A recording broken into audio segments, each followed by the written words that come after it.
नमस्कार दोस्तों, career with Sandeep में आपका स्वागत है। तो दोस्तों, इस वीडियो में हम लोग न्यूटन के गति का नियम जो है, तीनों नियम है, उसी पर चर्चा करेंगे। चलिए क्वेश्चन स्टार्ट करते हैं।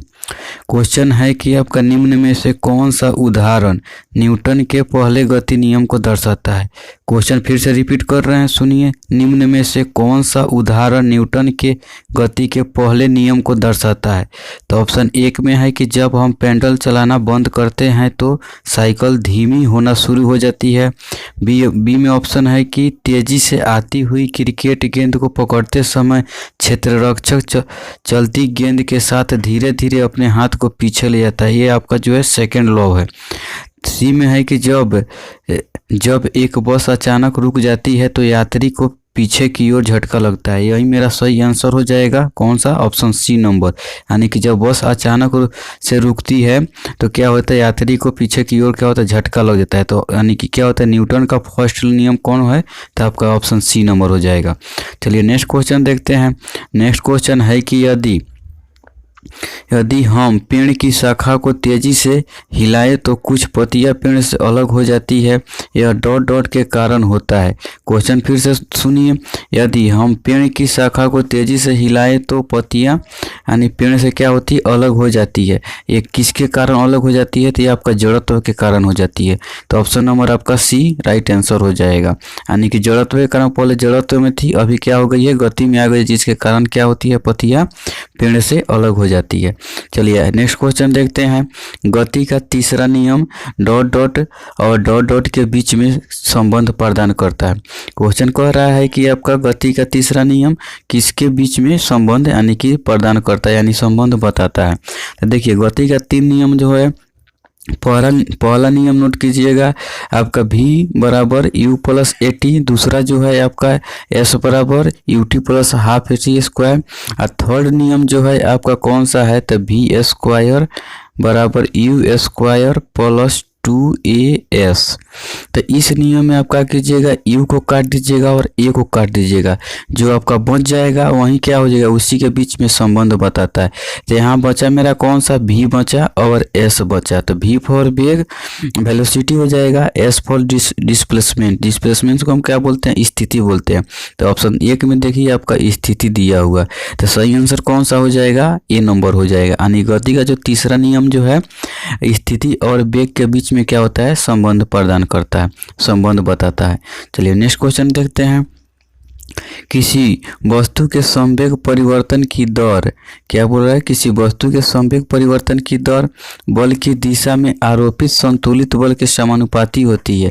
इस नियम को क्या कहा जाएगा। यानी कि वस्तु में जो संवेग परिवर्तन की दर है, तो जब संवेग परिवर्तन की दर आ गया तो न्यूटन का कौन सा हो जाएगा, सेकेंड लॉ हो जाएगा। तो देखेंगे ऑप्शन में सेकेंड लॉ कौन सा है, तो ऑप्शन में सी नंबर दिया हुआ है।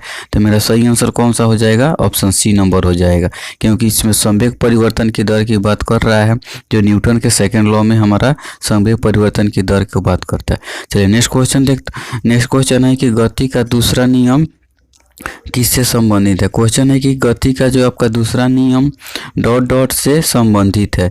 तो गति का जो दूसरा नियम क्या वो बताता है कि संवेग में परिवर्तन की दर। तो ऑप्शन डी में देखिए दिया हुआ है संवेग, कौन सा सही आंसर हो जाएगा इसका, तो आपका डी नंबर सही आंसर हो जाएगा। यानी गति का जो दूसरा नियम है हमारा क्या बताता है, तो संवेग में परिवर्तन की दर को बताता है। चलिए नेक्स्ट क्वेश्चन देखते हैं। न्यूटन के गति का दूसरा नियम इसमें क्या है। देखिए तो फर्स्ट आंसर है कि पहला इन दिया है कि दो परस्पर प्रभावी वस्तु को पर बलों के बीच संबंध की व्याख्या करता है। बी में है जड़त्व के नियम से जाना जाता है। सी में है बल के प्रभाव को समझने में सहायक होता है। डी में है कि ऊर्जा संरक्षण के नियम से भी जाना जाता है। तो ऑप्शन सी में देखिए बल के प्रभाव को समझने के लिए क्या होता है, न्यूटन का दूसरा नियम समझा जाता है, क्योंकि संवेग में परिवर्तन की दर। तो मेरा सही आंसर कौन सा हो जाएगा, ऑप्शन सी नंबर हो जाएगा। चलिए आगे क्वेश्चन देखते हैं कि न्यूटन के गति के दूसरे नियम का समीकरण क्या है। देखिए बोल रहा है, क्वेश्चन है कि न्यूटन के गति के दूसरे नियम का समीकरण क्या है। तो देखिए समीकरण क्या हो जाए, बल बराबर क्या होता है, एफ बराबर एम ए। पहला नियम क्या देता है, पहला पहला नियम जो होता है बल का परिभाषा देता है, दूसरा नियम जो है आपका बल का सूत्र देता है, तीसरा नियम जो बल की प्रकृति के बारे में बताता है। जो ऑप्शन नंबर F बराबर A में दिया हुआ है, ऑप्शन नंबर B में दिया हुआ है, तो मेरा सही आंसर कौन सा हो जाएगा? B नंबर हो जाएगा।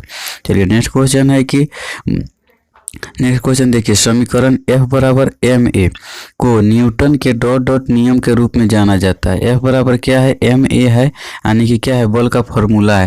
तो न्यूटन के कौन से नियम से जाना जाता है? तो न्यूटन के दूसरा नियम से जाना जाता है। तो सही आंसर मेरा कौन सा हो जाएगा? आपका A नंबर हो जाएगा। चलिए नेक्स्ट क्वेश्चन देखते हैं, न्यूटन में से निम्नलिखित में से न्यूटन का कौन सा गति नियम लॉ ऑफ मोशन, यानी कि क्या दीवार पर फेंका हुआ गेंद क्यों टकरा कर वापस लौटता है के संबंध में व्याख्या प्रदान करता है। यानी कि जब दीवार से क्या होता है, गेंद टकरा कर वापस आ जाता है, कौन सा? तो न्यूटन का जो थर्ड लॉ यहाँ पे काम करता है, क्रिया प्रतिक्रिया के बराबर होती है। तो ऑप्शन नंबर मेरा कौन सा हो जाएगा? थर्ड C नंबर सही हो जाएगा। चलिए नेक्स्ट क्वेश्चन देखते हैं कि निम्नलिखित में कौन सा कथन न्यूटन के से तीसरे नियम के लिए सही है। तो देखिए C नंबर देखिए बोल रहा है कि इसमें दिया हुआ है बल अलग अलग निकाय पर विपरीत दिशा में लागू होता है, यानी कि बल जो होता है आपका अलग अलग निकाय पर और विपरीत दिशा।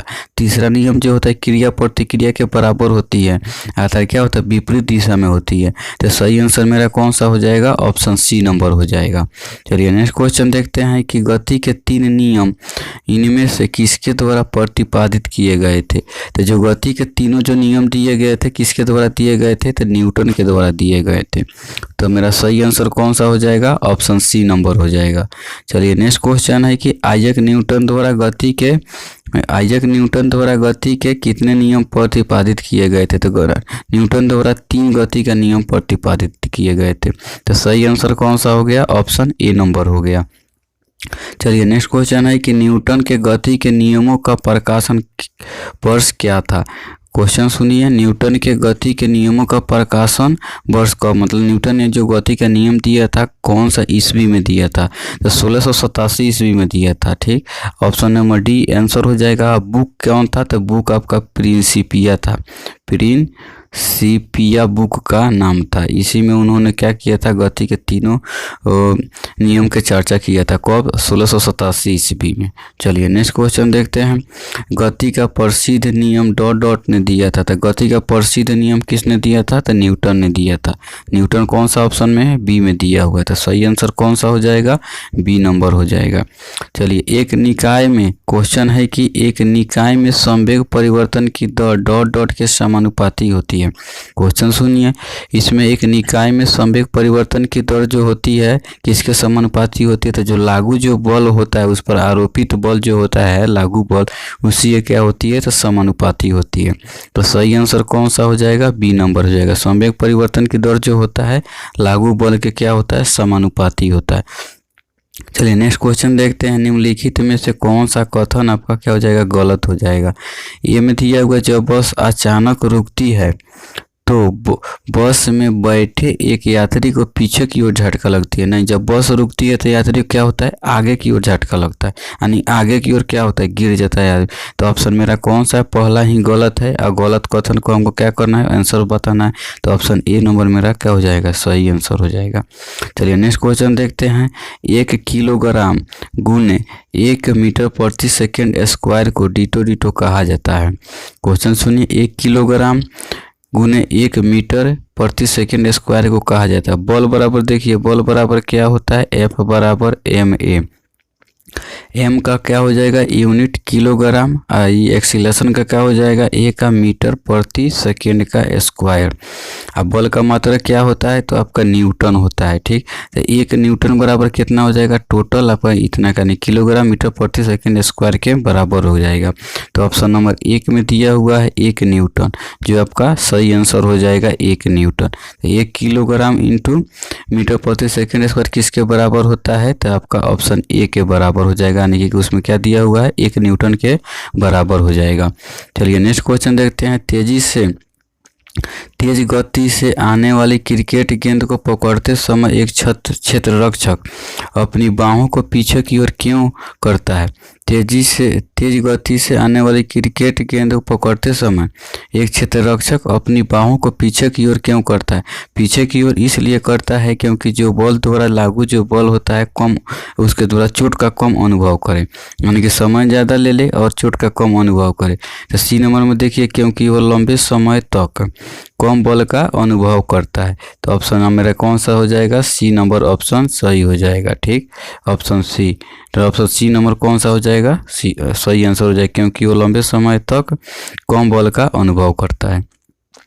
नेक्स्ट क्वेश्चन है कि जब एक राइफल की गोली चलाई गई, यदि राइफल बिना किसी रोक के पीछे की ओर आती है तो राइफल की गतिज ऊर्जा क्या होगी? क्वेश्चन सुनिए, एक राइफल की गोली चलाई गई है, यदि राइफल बिना किसी यानी कि रोक के, मतलब रुकावट नहीं हो रही या पीछे की ओर आ रही है, तो राइफल की गतिज ऊर्जा क्या होगी? गोली की अपेक्षा क्या होगी? कम होगी। तो हम देखेंगे ऑप्शन में कौन सा है, गोली की गतिज ऊर्जा से कम होगी, बी नंबर में दिया हुआ है। तो ऑप्शन मेरा सही कौन सा हो जाएगा? यानी कि बी नंबर हो जाएगा। गोली की रफ्तार तो तेज होगा, जो राइफल पीछे की ओर आएगा न्यूटन थर्ड लॉ के अकॉर्डिंग, तो क्या हो जाएगा? राइफल का जो आएगा पीछे की ओर, उसका गोली की अपेक्षा कम होगा गतिज ऊर्जा। तो बी नंबर ऑप्शन सही हो जाएगा।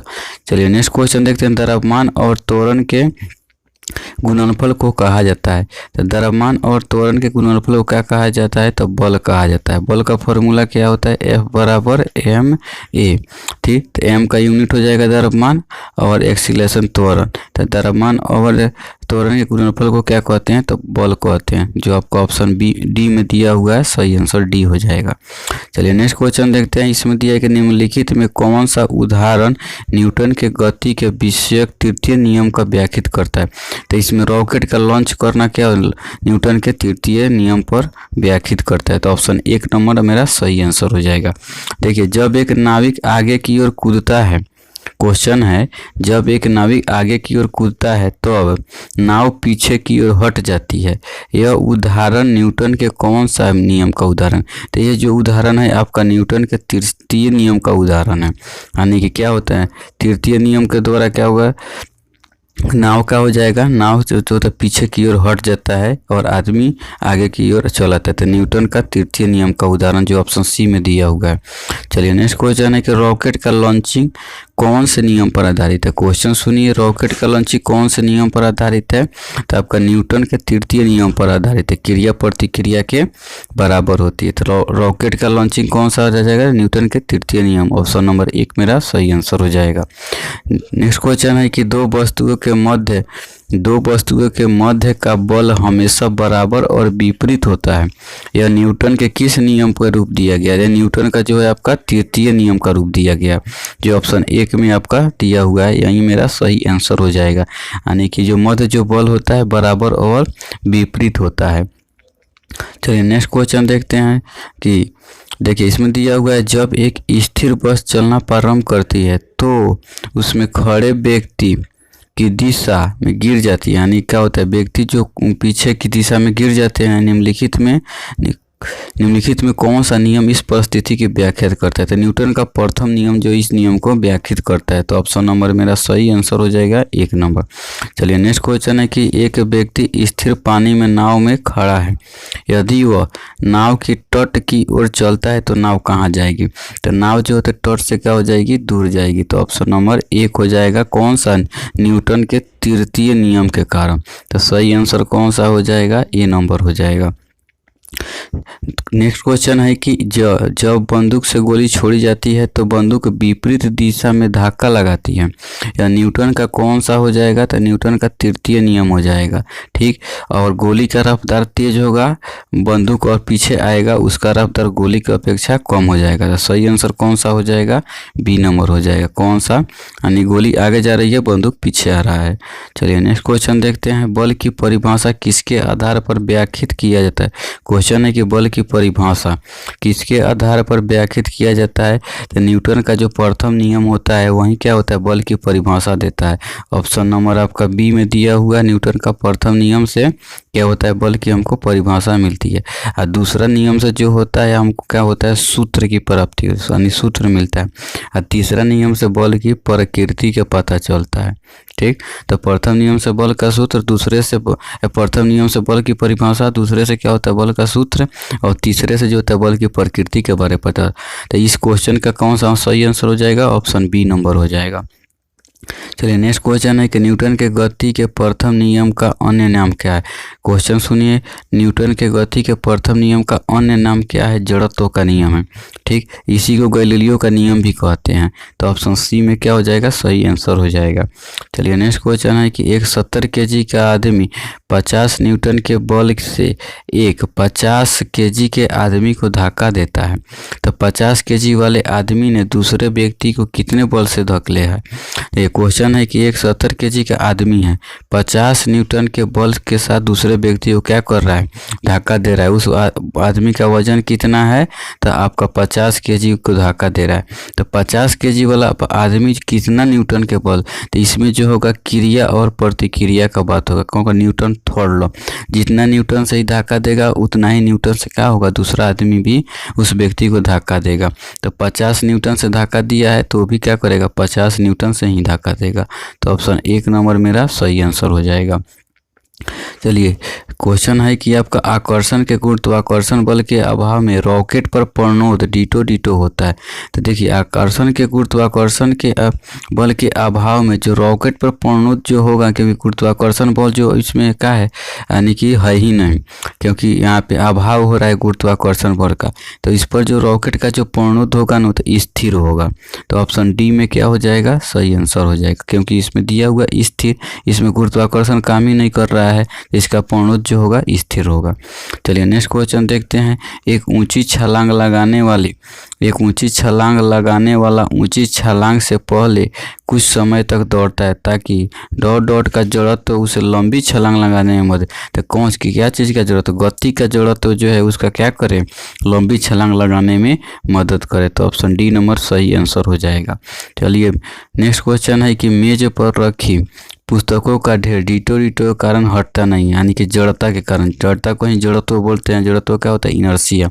तो मेज पर रखी हुई पुस्तक क्या किसके कारण नहीं हटता है, तो जड़त्व के कारण। सही आंसर कौन सा हो जाएगा, ऑप्शन 1 नंबर दे, जड़त्व के कारण। नेक्स्ट क्वेश्चन है कि आपका अविचलित वस्तुओं के आराम में रहने या सामान में से चलने की प्रवृत्ति को क्या कहते हैं। एक क्वेश्चन है कि अविचलित वस्तुओं को आराम में रहने या सामान में से चलने की प्रवृत्ति को क्या कहते हैं। अविचलित वस्तु है तो अगर रेस्ट में है तो क्या हो जाएगा, आपका रेस्ट में है तो रेस्ट है, और सामान से चलने की प्रवृत्ति को जरूरत है, क्योंकि रेस्ट में है तो स्थिर है। तो ऑप्शन बी में सही आंसर हो जाएगा। चलिए नेक्स्ट क्वेश्चन है कि समापन रेखा को पार करने के बाद भी एक धावक भागना जारी रखता है, क्यों। क्वेश्चन है कि समापन रेखा यानी कि लाइन जो पार करने के बाद भी धावक कुछ दूरी तक चलता है, क्यों चलता है, क्योंकि जो गति का जो जड़त्व है उसको आगे जाने में मदद करती है। क्योंकि पहले से गति करते हुए आया है तो गति का जो जड़ता होती है यानी कि जड़त्व जो होता है उसको आगे जाने में कुछ आगे जाने तक बढ़ा देती है। तो ऑप्शन नंबर बी मेरा क्या हो जाएगा, सही हो जाएगा। गति की जड़ता उसे आगे बढ़ाती है। चलिए नेक्स्ट क्वेश्चन है कि जड़त्व यानी कि जड़त्व को इंग्लिश में इनर्शिया बोलते हैं। इनर्शिया का नियम किसके द्वारा प्रतिपादित किया गया था, तो कौन दिए थे, तो आइजैक न्यूटन साहब दिए थे। ठीक, जड़त्व का नियम कौन दिए थे, तो न्यूटन। तो ऑप्शन नंबर 1 क्या हो जाएगा, सही आंसर हो जाएगा। चलिए नेक्स्ट क्वेश्चन है कि निम्नलिखित में किसके मध्य जड़ता का मान अधिकतम होता है। क्वेश्चन सुनिए, निम्नलिखित में किसके मध्य जड़ता का मान अधिकतम होता है। तो देखिए जो वस्तु जितना ही तेज चलेगा उसमें उतना ही जड़त्व का नियम पालन होगा। तो ऑप्शन डी में देखिए आपका दिया हुआ है कौन सा, रेलगाड़ी और हवाई जहाज। तो ऑप्शन डी क्या हो जाएगा, सही आंसर हो जाएगा।